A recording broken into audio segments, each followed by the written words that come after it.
More than 10 months since the people of Massachusetts spoke and decided they wanted legalized recreational marijuana, the panel tasked with overseeing the industry is finally getting down to business. The Cannabis Control Commission holds its first public meeting tomorrow. After the 5 members were named last month, they have until March to develop regulations and an application process for retail pot shops, which are supposed to be open next summer. Commission Chair Steve Hoffman joins me now. Steve, pleasure to meet you. Thanks for being here. Same here. Thank you for having me. The other night on television, I criticized you. Actually, I didn't criticize you. I saw that, by the way. I criticized Governor Baker, for yes. those who didn't see, the Treasurer, and Maura Healey for picking 4 people, including you, yes. who voted no. Was my criticism misplaced? Well, I think that you need to give us a chance to explain our votes. I had a chance at the press conference last Wednesday. I think we all had reasons for voting no, but I believe your criticism is misplaced because none of us, certainly myself included, would not have taken the job unless we felt that we could uphold the law and execute it according to the wishes of the state of Massachusetts. So, do you think it sends a bad message, though, to those who voted no, that there are 4 out of 5 people, including you, were no voters, even if you pledged to implement the law responsibly? No, it's a fair question, and it was asked, and my response is I actually support the objectives of the law. I was concerned about the timetable, and it's kind of ironic that now I find myself in a position to be in charge of executing that timetable. But I support the objectives of the law. I read that you said you voted no just because of the timetable. But how responsible is that? If you think it's okay for it to be legal, yes. and I've read you say you don't think it's harmful, essentially, by voting no, you're saying, let's leave it to the legislature, which has shown no interest in dealing even with medical marijuana. So what did you think would happen if you prevailed? And, I was a private citizen, so I understand that. It's a little different back then. I wasn't sure I was leaving it for the legislature, or I was just saying, let's do another voter initiative and just, hopefully take a little more time, be a little more studied. I believe it's the right thing to do. I think there are some risks and challenges in terms of implementing it, and I just want to make sure it's done right. What are the greatest risks as far as you're concerned? Well, I think the risks are primarily making sure that it is used safely, responsibly, it's kept out of the hands of children or underage. I want to make sure that there's no illicit activities alongside.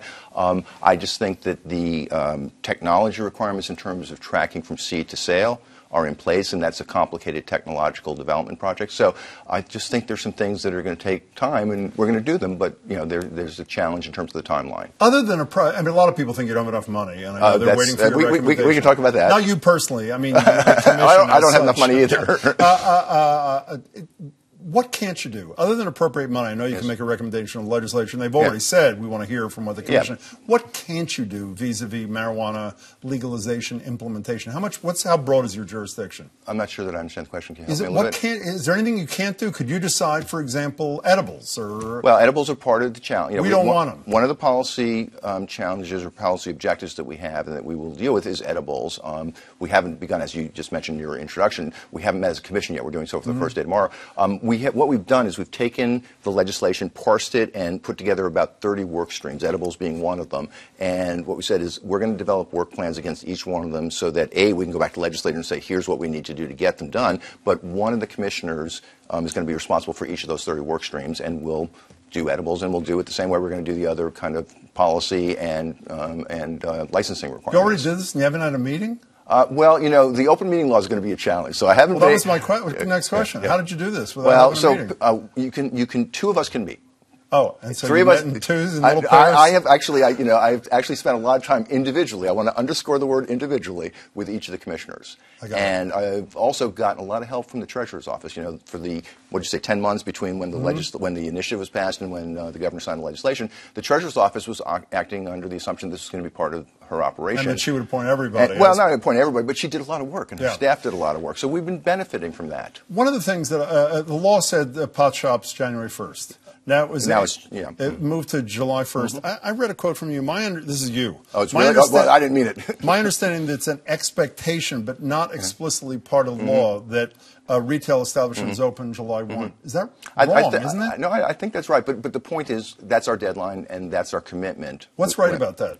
What's right about? That it's not, it's an expectation, not explicitly part of the law. I believe there are specific deadlines, explicit deadlines with respect to when we have to have our policies in place, when we have to start promulgating those policies, when we have to start accepting applications.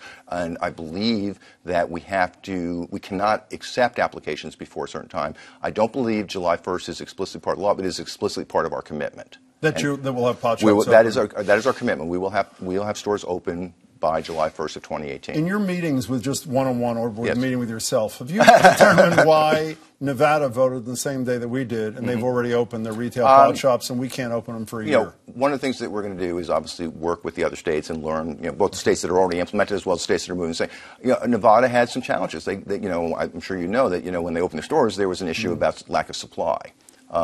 So I won't comment on what they did better or worse than we did, but we're going to do it, and we're going to do it right. Is the medical marijuana debacle, my words, not yours, sure. part of your, supposed to be every county within it is part of your thinking? Well, it is part of our jury. There's two things. One is we're going to learn from them, and one of our commissioners, Kay Doyle, is from that, public health. Public health. Yeah. So she's great, and she's, helping us.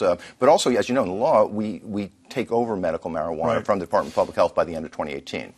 You were Bain Capital or sooner. For much of your career. Bain Consulting. Bain Consulting. Yes. Is Mitt Romney hanging around there? It's a complicated story. There's a book to be written, but I haven't written it yet. But so Bain & Company is a consulting business. That's where I worked. Mitt was there a couple years before I was, but Mitt left in 1985. Oh, so it was not... Well, he left to found Bain Capital, which was a legally separate entity. But he did come back for a couple of years in the late 80s, early 90s as the acting CEO of Bain & Company when we got ourselves in a little trouble. So I heard he's a real pothead. That's not true. That's not true. I know Mitt well. Before you leave, just establish your bona fides. You say to the Boston Globe, I believe a year ago, you go to Colorado with your wife, you get high, yes? My wife did not. I did. Well, fine. Okay. I just want to keep it proud of this. How was that?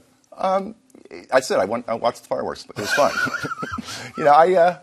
I told the world that I did that. I guess it's on public record. It's legal now, too. Do you know, in Massachusetts? It is legal now. We're going to make it safe and accessible. And you'll be on the radio with us on Fridays. I'm looking forward to that. Great. Steve, thank you very much. Lots of luck with everything. Okay. Take care. Bye-bye.